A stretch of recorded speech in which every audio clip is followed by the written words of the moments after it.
Hey everybody, welcome to Obscurities in Miniatures. It's Friday once more, which means we shall be bringing to you yet another obscurity in literature.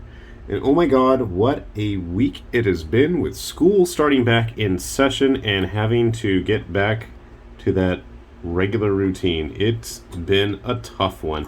But thankfully, I got to spend my free time with this book, Wika by Thomas Day and Olivier Ledroit.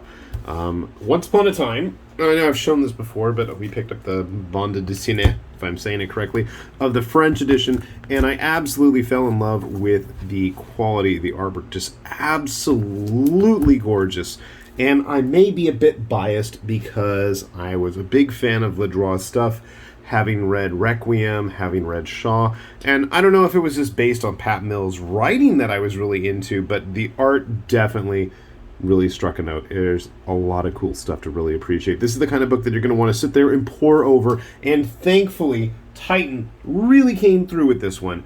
I was worried it was going to be like some of their other books, where it was going to be a lot more traditional style American comic, or, you know, maybe more like the Cinebook style. I like Orbital too. Well, let's talk about Orbital one of these days. Or, you know, maybe we were going to get lucky and it would be like some of the Drouillet stuff, and we got really lucky this time around. So I'm quite happy about that. A book like this, I feel, absolutely deserves this. And I mean, Titan has got some really interesting stuff over the last couple of years, and I feel like with this book, they really, really hit it out of the ballpark. The only thing I guess I can really comment on being a little bit unimpressed was the overall translation. So I thought, oh, maybe it was just, you know, a little bit too literal. And then I went back and I actually looked at the French edition because I have it, and it's actually really, really close. So I guess I can't complain too much. Maybe I'm just spoiled on Pat Mills' very, you know, politically edged, biting satire that, you know, tends to permeate his work. But regardless, there's a lot to enjoy here. I think if you're a fan of fantasy, especially high fantasy that really just goes all in on the fairy tale aspect of things, I don't think you can really go wrong with this book. Just these massive, and I know it's super glossy, unfortunately, but these massive double-page spreads just are all throughout the book.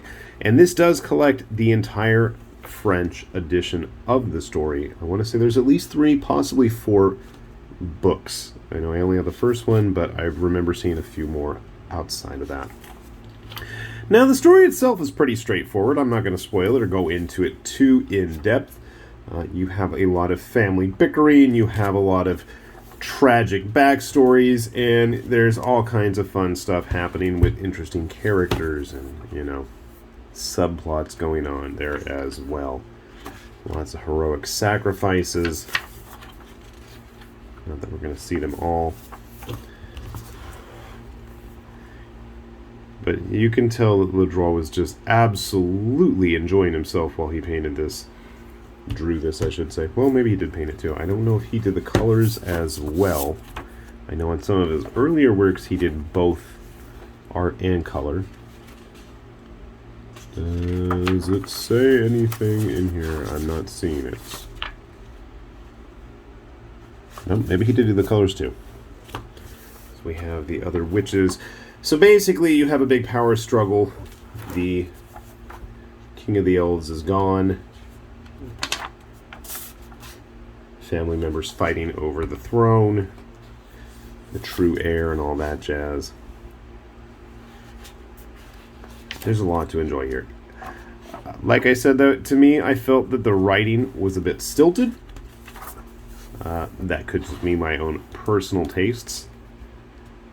If you're familiar with his work from Requiem, there's a lot I feel you're going to enjoy here as well.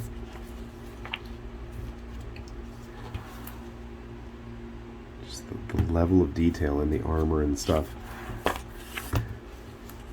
It always irks me that for all the various, you know, digital sculptors, nobody goes after like the really interesting stuff like this. We always tend to see a lot of the copycat 40K knockoffs. I'd much rather see something like this. Raging Heroes on a couple of occasions has come close. I feel like nobody's really gone all in. I mean, I can't even do these pages justice. There is so much, I almost want to say clutter, in terms of how much detail is crammed in here. I mean, I'm sitting here like trying to pour over it with the camera in the way, and it's still just, you can't really take everything in. And as you get deeper into the book, we get these massive, it's like knock over everything, spreads that take up all the vertical space as well as the horizontal, which is just quite impressive. I can only imagine what the original pages would have looked like in regards to this. We have like this whole section. I know you can't even see the entire thing. Just fun stuff as I fight off all the clutter on the table here. Yeah, it's time to put some of these figures away.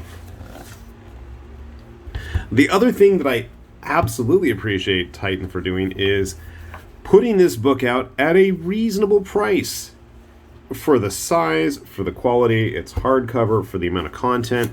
I know what I would have been spending on the French editions, and I absolutely cannot complain in that regard. Now, it is a bit not as adult themed as stuff like Requiem is, or some of Ledroit's other works, but there is definitely a more adult tinge to it. So, if you have young ones that are super into fairies and the like, I don't know if I would recommend it to them necessarily. I do enjoy the part where we have the Clockwork Army attacking the castle. You can tell the artist is really just enjoying themselves, throwing everything on the page, but, I learned that from Requiem. Oh, yeah, I forgot about this. A double page spread isn't enough, so we need a quadruple page spread. And at the size of this book, that is equally as impressive. It's just crazy. Absolutely bonkers. And when the dwarves show up, it's pretty fun. Wait, does it extend out this way too? I guess it did. I didn't even realize that. With all the elementals coming into play. So yeah, I think if you're a fan of high fantasy stuff, I'm just going to skip over how it ends because I'm not going to let you see that. There is absolutely a lot to enjoy here. Yeah, it can be a bit tropey and predictable at times, but what fantasy stuff isn't these days. Now, the only real disappointment outside of me being nitpicky about the quality of the translation is that the original editions, and I know because I've seen pictures of the ones in the other volumes, but the original editions had all kinds of sketch work and stuff, and I was a bit disappointed to see that that was missing. But you know what? That's a small price I'm willing to pay if it means getting books of this size, this quality, translated into intelligible English, and maintaining all the quality as well. We got a bunch of ads in the back for books I have yet to acquire.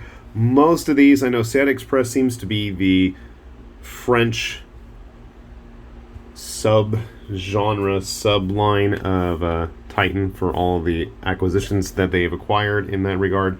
Most of these are going to be regular American comic size. Obviously, the Ledroit stuff is going to be the big, massive books like this. I have not seen the Bilal ones. I've owned or read most of those in their original forms at one point or another, so I haven't gone chasing after those yet. Maybe there's time with that.